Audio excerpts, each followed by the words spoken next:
அனைவருக்கும் என் அன்பு வணக்கம். எப்போதும் எவ்வளவு பெரிய அறிவாளிகளாக இருந்தாலும், எவ்வளவு பெரிய திறமையாளர்களாக இருந்தாலும், தாங்கள் இத்தனை திறன் உடையவர்கள் என்கிற அந்த கர்வம், அந்த செருக்கு இல்லாமல் இருப்பதுதான் பெருமை. இதை திருக்குறள் மிக அழுத்தமாக சொல்லியிருக்கிறது. பெருமிதமின்மை எது ஒருவனுக்கு மிகப்பெரிய சிறப்பு என்றால் செருக்கு இல்லாமல் இருப்பது.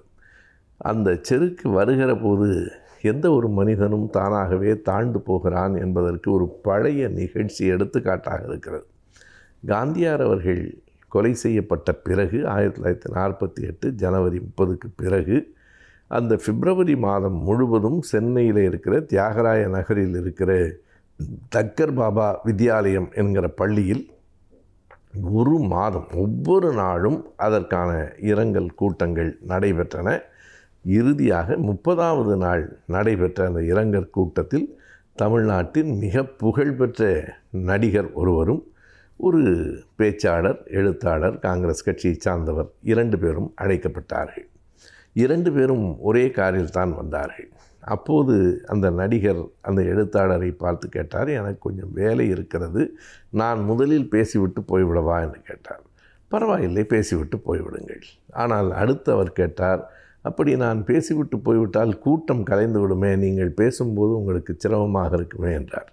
இது இயல்பாக உண்மைதான். அது அவர் சொன்னது உண்மைதான். அவர் பேசி கலைந்த பிறகு கூட்டம் கலையும். ஆனாலும் அதனை அவரே அப்படி சொல்லுவது என்பது அவரையும் அறியாமல் அவருக்குள் புகுந்த ஒரு சின்ன செருக்கு. இந்த எழுத்தாளர் சொன்னார், அப்படியெல்லாம் இல்லை, நான் பேசினாலும் மக்கள் கேட்பார்கள் என்றார். அப்படியா சொல்லுகிறீர்கள்? சரி, 1000 ரூபாய் பந்தயம், நான் பேசிவிடுகிறேன். அதற்கு பிறகு நீங்கள் ஒரு அரை மணி நேரம் அந்த மக்களை உட்கார வைத்து விட்டால் 1000 ரூபாய் உங்களுக்கு தந்து விடுகிறேன் என்றார். இது ஒரு தேவையில்லாத போட்டி. அப்படி நடந்தபோது அந்த எழுத்தாளர் மிகுந்த புத்தி கூர்மையோடு என்ன செய்தார் என்றால், நாங்கள் இருவரும் பேச வந்திருக்கிறோம், அவர் வேலை இருக்கிறது என்று முதலில் பேசிவிடுகிறேன் என்றார். நான் சொன்னேன், நீங்கள் பேசிவிட்டால் கூட்டம் கலைந்து விடுமே என்று.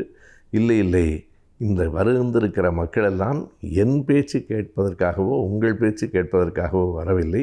காந்தியார் மீது கொண்ட மதிப்பு, காந்தியார் மீது கொண்ட அன்பினால் வந்திருக்கிறவர்கள், அவர்கள் கலைய மாட்டார்கள் என்று சொன்னார் என மிக தந்திரமாக சொன்ன பிறகு அங்கே இருந்து யாராவது எழுந்து போனால் அவன் காந்தியாரை மதிக்காதவன், காந்தியார் மீது அன்பில்லாதவன் என்று ஆகிவிடும். எனவே நீங்கள் இருப்பீர்களா, கலைந்து போய்விடுவீர்களா என்று தெரியவில்லை என்று எழுத்தாளர் சொன்னதும் கூட்டத்தில் இருந்த மக்கள் எல்லோரும் கை உயர்த்தி சொன்னார்கள், கண்டிப்பாக இருப்போம், நீங்கள் சொன்னது போல நாங்கள் காந்தியாருக்காக வந்திருக்கிறோம். இவருடைய இந்த நுட்பம், இந்த சின்ன திறன் அந்த மக்களை அரை மணி நேரம் அல்ல 1 மணி நேரம் கட்டி போட்டு வைத்தது. இந்த எழுத்தாளரும் நகைச்சுவையாக பேசக்கூடிய ஆற்றல் பெற்றவர். எனவே மக்கள் கலையவில்லை. இடையில் எழுந்து அந்த நடிகர் சொன்னார், அவர் சொன்னது ஒரு செய்தியை மாற்றி சொல்லிவிட்டார். நான் தான் கொஞ்சம் கர்வத்தோடும் செருக்கோடும், நான் பேசிவிட்டு போனால் அதற்கு பிறகு உங்கள் பேச்சுக்கு ஆள் இருக்க மாட்டார்களே என்று சொன்னேன். என்னை அறியாமல் எனக்குள் அந்த கர்வம் இருந்திருக்கிறது. இப்போது நான் அவருக்கு ஒப்புக்கொண்டபடி 1000 ரூபாயை கொடுக்கிறேன். இது பந்தயத்தில் தோற்றதால் கொடுக்கவில்லை. இப்படி மனிதர்களுக்கு ஆணவம் வரக்கூடாது என்று இறந்த பிறகும் காந்தியார் பாடம் கற்றுக் கொடுத்திருக்கிறார் என்று கருதி கொடுக்கிறேன் என்று சொல்லுகிறார்.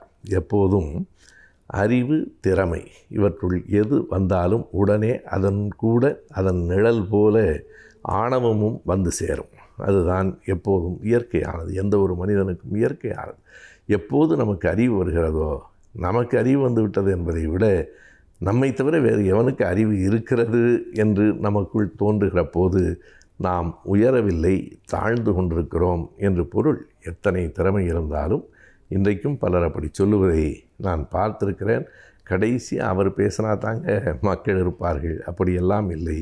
பேச்சு சரியாக இருந்தால், அந்த அரங்கம் மக்கள் சரியானவர்களாக இருந்தால், செய்தியை அறிந்து கொள்ள வருகிறவர்களாக இருந்தால் இறுதி வரையில் இருப்பார்கள். எனவே இப்படியெல்லாம் திறமை இருந்தாலும் ஆணவம் வந்துவிடக்கூடாது என்பதை இந்த நிகழ்ச்சி நமக்கு எடுத்து காட்டுகிறது.